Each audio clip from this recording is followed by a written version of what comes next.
Hi, and welcome to my tutorial on how to make first-person animations in Blender. It's aimed at beginners, but regardless of your skill level, you might learn something. First, download Blender. You can download it via their website, Steam, or provided you have a computer running Windows, the Microsoft Store. For this tutorial, I'll be using Blender version 2.83 LTS, but most things should be similar in future builds, such as 2.9. By default, in Blender versions 2.8 and above, left-click selects, G drags, S scales, R rotates according to camera position, and pressing R again freestyle rotates, like a trackball. Right-clicking during any of these will cancel the transformation. If you'd like to access the Transforms menu, you can press T to toggle the sidebar or press Shift Space and select one. The Transforms are selection box, which allows you to select things and tweak them easily, 3D cursor, which lets you set the 3D cursor, as well as move, rotate, and scale. Transform allows you to see all the transforms at once. Also keep in mind that A selects everything, while Alt-A deselects everything. For the camera, middle mouse button rotates, middle mouse button plus shift pans, and scroll wheel zooms in and out. On the numpad, 5 toggles between perspective and orthographic view, 3 is for side view, and 7 is for top view. If you don't have a numpad, go to Preferences, Input, and turn on Emulate Numpad. I'll go over other hotkeys as they come up. If you get confused, screencast keys will always be in the bottom left. For rigs tailored to first-person animation, GameBanana is a good place to look. I also have a repository of rigs linked in the description, which have all been ported to work properly with Blender versions 2.8 and onwards. For weapon models, some good places to look are GameBanana, Sketchfab, TurboSquid, although most models will cost money, P3DM, although a lot of models have questionable textures and vertex grouping, and ArtStation, although only some are downloadable.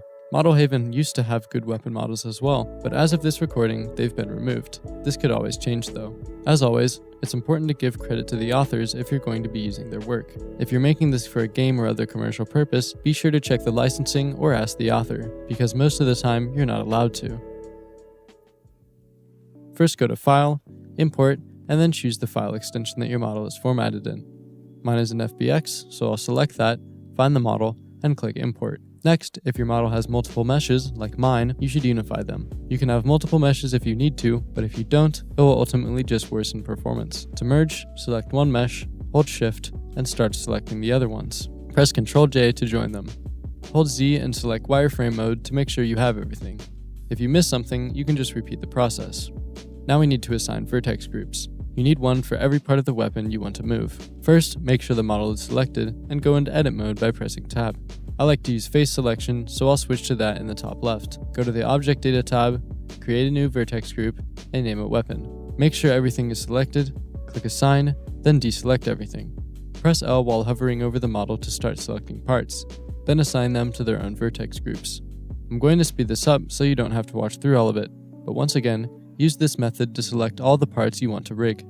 This process can be a problem with some P3DM and otherwise ripped models, as sometimes the vertex welding is poor or missing entirely. Once you're done, make sure everything is deselected, select all the vertex groups other than the main one, then click Remove with the main weapon group highlighted. This will prevent problems when rigging. Now we need to apply textures. A basic PBR setup will include several maps. First, there's base color, also known as albedo, which is just the base texture of the model. Alternatively, your model could have a diffuse map, which is a base color with some lighting already baked into the image. Next in a PBR setup are metallic and roughness, which determine how reflective the material is. Some setups include specular and gloss instead, which are similar. Next are normal and ambient occlusion maps, which are used to fake the lighting for extra detail, adding in bumps and dark spots where light is hard to reach. You could also have a combination of any of the maps listed. Now to actually apply those textures. With your model selected, open the Material Properties panel and replace any materials to ensure the shaders are set up correctly for Blender. Next, select the shading layout. To import a texture, just drag it in. If you can't, press Shift A and search for Image Texture, then click Open and import your texture that way. First, import your base color or diffuse, then connect it here. If you also have an ambient occlusion map, import that and then add a Mix RGB node. Drag the color map into color 1 and the ambient occlusion map into color 2. The order does matter. Then set the mode to multiply and turn the factor value up until you're happy with the result. Now import any reflective maps you might have and set them all to non-color data, unless you have a specular map with color. If they have apparent inputs on the shader, drag them in like normal. However, if you have a gloss map instead of a roughness map, run it from an invert node to the roughness channel. Finally, we can add our normal map. Search for normal map, then drag it into the normal node on your shader. If you already have one, don't worry about it. Then drag in your normal map texture and set it to non-colored data. Check the normal by disconnecting the base color node. If it looks a bit off around the vertical edges, you can try adding a separate RGB node, a combine RGB node, and an invert node. We'll drag the red and blue values over and then pass the green through the invert node. Once you're done, reconnect your base color. Finally, save the blend file and open your rig. Next, it's time to rig the model. Go to File, Append, and find the blend file you just saved. Open it, go to Object, and choose your model. If auto key is on, make sure to turn it off here before you move the model roughly to where you want it. Next, go to the Modifiers tab and add an armature modifier. Select the rig and make sure Preserve Volume is enabled. Select a bone on the already existing armature. Press Tab to go into edit mode, enable cursor selection, and click on your weapon model to set your cursor. Then press Shift-A to make a bone, followed by S and Ctrl-Shift-S to scale it. This will be the main weapon bone, so move it where you want the whole model to pivot. Then, go to the Bone Properties tab and rename it to the exact name of the vertex group you'd like it to control. Make sure to key each bone as you go along, so they show up on the action editor. You can do this by pressing Tab to exit edit mode, then, with the bone selected, press I in the viewport and click Lock Rat Scale. Now we'll do the same for the other bones, starting with the magazine. You can use Ctrl-D to duplicate the main bone, or just Ctrl-A to make a new one. Don't parent the magazine to anything, as we'll set up constraints for it later. Key it and keep going. A few things to note. If you have bullets, make sure to parent them to the magazine. If you have a charging handle, parent it to the weapon. Then parent the bolt to the charging handle so they move with each other. Once you're done and the weapon is rigged, go to the hierarchy and click the cursor icon next to your mesh so you don't accidentally select it. Also, make sure to re-enable auto key. Before starting with the pose, we need to constrain the magazine to the weapon in case you need to resize or move the model during posing. Select the weapon bone, then the magazine bone, press Ctrl-Shift-C, and select Child of Constraint. Go to the Bone Constraint tab, click Set Inverse, and press I while hovering over the influence value to key it. Now it's time to go through posing. For this step, it's important to just use lots of reference material and tweak it to your liking. You'll get better at this over time, but here are a few tips. We'll start with the left hand in a normal pose. I like to rotate the wrist at this sort of angle. That way the weapon is held by the palm, not the fingers. For the thumb, it really depends on the weapon, but I like to angle it down a bit, so that it's sort of in line with the barrel. The other fingers can just sort of support the grip, but it doesn't matter too much as you shouldn't be able to see them anyway. For the left hand on a vertical grip position, just make sure the hand makes sense. You don't want to have the cavity between the thumb and index finger look weird, so make sure the hand is right up against the grip. Also, the thumb should go over the other fingers, otherwise it'll look weird. You won't see most of this from first person, but it's always good practice. The right hand is similar to the vertical grip. Make sure the cavity between the index finger and thumb is filled by the pistol grip, and make sure that the thumb is over the bottom 3 fingers. For the trigger finger, I like to angle the bottom pin out a bit, then point it back in with the top 2. This is a more realistic pose and makes it easier to animate. Pistol posing is a bit different. Just use lots of reference material, and after a few animations, you should get the hang of it. Next, we'll take care of the constraints for the hands. It's the same process as earlier for the magazine. Select the weapon bone, then the right hand, Ctrl-Shift-C, Child of Constraint, Set Inverse, Key Influence. Same thing for the left hand as well, except for instead of the main weapon bone, select the magazine bone, then the left hand. Most people parent the left hand to the magazine because it helps for mag out animations. In addition, the magazine is connected to the weapon anyway, so moving the main bone will move everything. Finally, we can tweak the origin a bit. A good rule of thumb for this is to line the top or barrel of your weapon up with a line going from the bottom right of the viewport to the crosshair. You can turn this line on by selecting the camera, going to the Camera Properties tab, opening the Viewport Display and Composition Guides tabs, and then enabling Center Diagonal. You can always tweak it a bit from there though. I also like to rotate the weapon a bit.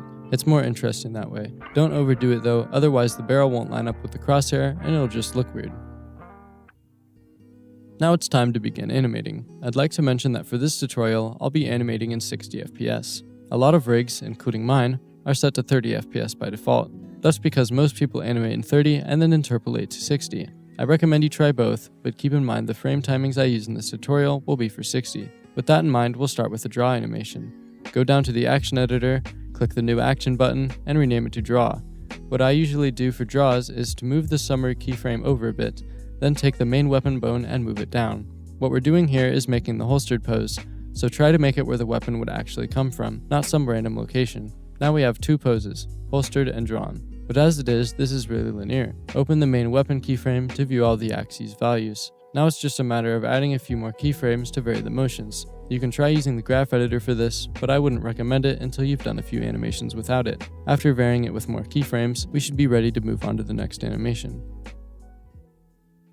Next, we'll make a fire animation. Once again, go down to the action editor, make a new action, and rename it to fire. Then duplicate the start keyframe. For recoil, I like to go to the side view first, which you can once again do by pressing 3 on your numpad. Then I usually rotate the pitch down, then quickly up over the base pose, then down under before the last keyframe. This doesn't look so great, so we'll follow a similar process as the draw to add more variation on the other axes. Make sure to adapt this technique for the type of weapon you're animating. Depending on the type of ammunition being fired and the size of the weapon, you should add varying amounts of force. It helps to look at reference videos. I think this looks decent for an MP7 in this configuration, so we'll move on to the next animation. Finally, for the animation portion, I'll just give tips for the reload. A reload typically consists of 2 to 3 main poses: the mag out, the mag in, and if you want, a bolt pull or release. There are lots of ways to do this. You can animate the weapon first, then the hands. You could make the key poses and then add detail, or just do everything as you go. If you want to key the constraints, for instance on a mag throw where the movement of the magazine needs to be independent from the movement of the weapon, the easiest way to do it, though tedious, is to key the bone, then the influence at 1, set it to 0 on the next frame, and then move the bone back as accurately as possible. You have to do it like this because as of this recording, Blender hasn't had a single version in which the constraints act normally, like in other programs. Next is time to render, if you'd like to. Go into the Output Properties tab and set where you'd like the video file to end up. Change the file format to FFmpeg video, and then drop down the encoding tab. Set the container to MPEG-4 and the video codec to H.264. You're now ready to render. To render a viewport animation, go to the bottom of the viewport you'd like to render, click on View, and select Viewport Render Animation. To render your animation normally, press Ctrl F12. To export to FBX, go to File, Export, and choose FBX. Scroll down, make sure the Bake Animation box is checked, and expand the drop-down menu. Sampling rate is how often it will export frames. The lower, the finer the export quality will be. Simplifying is similar. Turning it down will simplify it less, meaning that if you want a lossless export, turn both values down as far as they go. Keep in mind that the lower you set these values, the longer it will take to export. Finally, change any other settings you need to, set your output path, and click Export FBX. My advice for next steps is just to keep practicing. That's how you improve. It also helps to experiment with different styles, techniques, and assets. Feedback can be helpful as well, so I recommend joining an animation community. If an animation comes out poorly, just move on to the next one and remember that it takes time to improve. In addition, you should always take breaks. If you don't, you could experience burnout. Thanks for watching.